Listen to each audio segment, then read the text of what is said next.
Hello guys, आपका स्वागत है गाचिया पूता के 6th एपिसोड में। अब तक हमने देखा कि रूडो और बाकी लोग बेसमेंट में फंस जाते हैं और जंका दोनों रेडर से लड़ने लग जाता है और बाकी लोग यहाँ से बाहर निकलने का रास्ता ढूंढने लग जाते हैं और इन्हें एक एग्जिट डोर मिलता है जिसमें से सीढ़ियाँ ऊपर जा रही होती है। ग्रीस अब तीनों सपोर्टर्स को ऊपर जाने के लिए बोलता है कि ये सिग्नल भेजेंगे तो बाकी की बैकअप टीम उनको बचाने के लिए वापस आ सकती है। और वो जंका के पास वापस जा रहा होता है, तभी इन्हें किसी की आवाज़ सुनाई देती है और ग्रीस को लगता है कि ये जंका ही है। लेकिन ये लड़का जंका नहीं होता है और वो लड़का रूडो की तरफ देखकर बोलता है कि इसके सफ़ेद बाल है, मतलब यही है वो लड़का जो ऊपर से गिरा है। और वो ऐसा कहकर सीधा दीवार में चिपक जाता है, जिससे ग्रीस ये तो समझ जाता है कि ये लड़का एक रेडर है। खैर, इसका नाम जैबर होता है। वह बाहर जाने के रास्ते को पूरी तरीके से तबाह कर देता है। ग्रीस इससे कहता है कि रूडो क्लीनर्स का हिस्सा है, उस तक पहुंचने से पहले तुम्हें हमसे निपटना होगा। जैबर कहता है कि मैं पहले ही काफ़ी लेट हो चुका हूं, मैं रास्ता भटक गया था। ग्रीस पूछता है कि आखिरकार तुमने जंका के साथ क्या करा, पर जैबर उसको इग्नोर करता है और रूडो से बात करने लग जाता है। और जैबर कहता है कि तुमसे कोई मिलना चाहता है और तुम्हें मेरे साथ चलना चाहिए। वह मांस भी उसका निकाल के फेंक देता है क्योंकि वहाँ पे कोई ट्रैश मॉन्स्टर नहीं होता है। रूडो उससे पूछता है कि उसने जंका के साथ क्या करा। जैबर कहता है कि वो दुश्मन स्ट्रॉन्ग था और मैं अपने स्ट्रॉन्ग दुश्मनों को बुरी तरीके से मारता नहीं हूँ, बस उसे जहर दिया है, वो अभी तक जिंदा होगा। इसके बाद जैबर अपनी पावर एक्टिवेट कर लेता है, उसके हाथ में लोहे के पंजे आ जाते हैं। यह रूडो से कहता है कि अगर चुपचाप मेरे साथ चलोगे तो ज़्यादा तकलीफ नहीं होगी। तभी ग्रीस और फॉलो उसके ऊपर अटैक कर देते हैं, पर वो दोनों के मुंह पे लात मार देता है। वो फॉलो की तरफ देखकर बोलता है कि तुम काबिल हो, लेकिन ग्रीस नहीं। ग्रीस खड़ा होकर बोलता है कि चाहे कुछ भी हो जाए पर मैं अपनी टीम को प्रोटेक्ट करूंगा। जेवर कहता है मैंने सुना था कि क्लीनर्स के पास सपोर्टर नाम का कोई फालतू कमजोर लोग भी होते हैं, तो एक फालतू किसी की क्या जान बचाएगा। रूडो ग्रीस से कहता है कि तुम उससे नहीं लड़ सकते हो, सामने से हट जाओ। जेबर रूडो को कहता है कि बुरा मत मानना, ये पहले ही मर चुका है। और रूडो देखता है कि जेबर ने अपने पंजे ग्रीस के अंदर घुसा दिए थे। ग्रीस का तालिस्मान गिरकर बाहर आ जाता है। रूडो उसे पकड़ता है और रूडो को ग्रीस की जगह रेक्टो दिखाई देने लग जाता है, जिसके बाद हम रूडो का फ्लैशबैक देखते हैं। रेक्टो देखता है कि रूडो एक दीवार में अपना सिर मार रहा होता है और उससे पूछता है कि आखिरकार तुम ऐसा क्यों कर रहे थे। अब तो तुम्हारे हाथों का दर्द भी शांत हो गया है, तुम्हारे दिमाग में क्या चल रहा है। तो रूडो बोलता है कि कुछ भी नहीं, वह बस गुस्से में है, उसे खुद भी नहीं पता क्यों।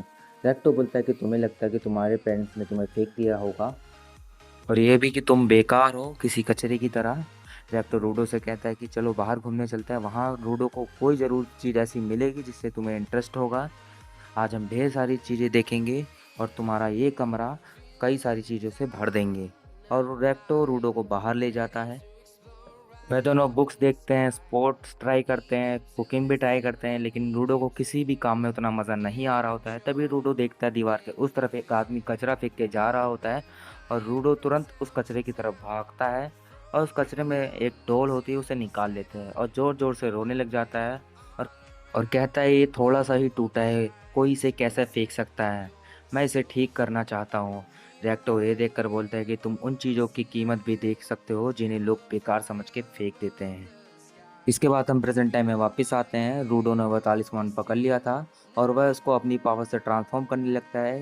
ग्रीस जो अभी भी जिंदा है, वो देख के बोलता है कि अब समझ आया कि पहले रूडो अपनी पावर का यूज़ क्यों नहीं कर पा रहा था। रूडो की पावर ये नहीं कि वो किसी भी ऑब्जेक्ट को छूकर उसको वाइटल इंस्ट्रूमेंट बना देता है, बल्कि रूडो की पावर ये है कि वो किसी भी ऑब्जेक्ट की असली वैल्यू को समझता है। रूडो ने उस तालिस्मान को ट्रांसफर करके काफ़ी बड़ा बना दिया है, जो जेबर देखकर खुश हो जाता है कि ये तुम्हारी ताकत तो कमाल की है। रूडो मन ही मन कहता है कि ग्रीस की वजह से उसे याद आया कि वो हमेशा से क्या करना चाहता था और अगर ग्रीस नहीं होता तो रूडो आज भी कुछ नहीं कर पाता। रूडो जेबर से कहता है कि वो उसे हरा देगा।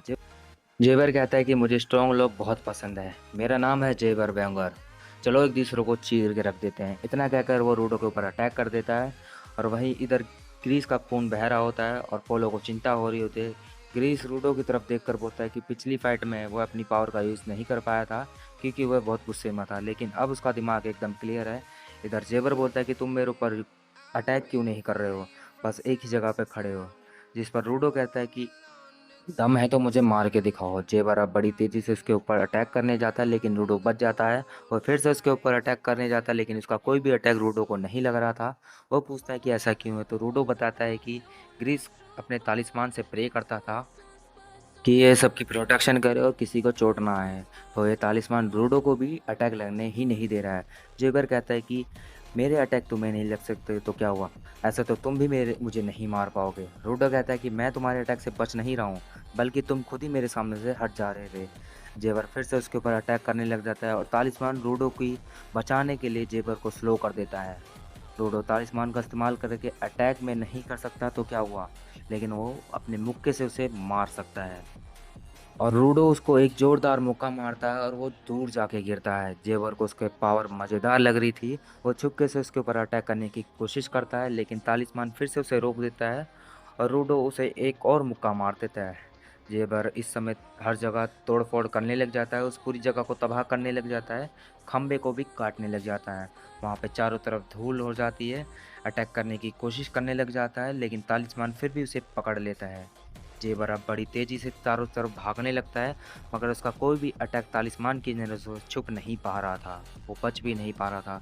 वह बार बार रूडो से पिट रहा था, लेकिन इतनी पिटाई होने के बाद भी जेबर हंसता रहता था। इसकी स्माइल एकदम डबल स्माइल थी गाइस। रूडो उसे हार मानने के लिए बोलता है, तो जेबर कहता है कि बड़े दिन बाद बहुत बढ़िया पिटाई हुई है मेरी।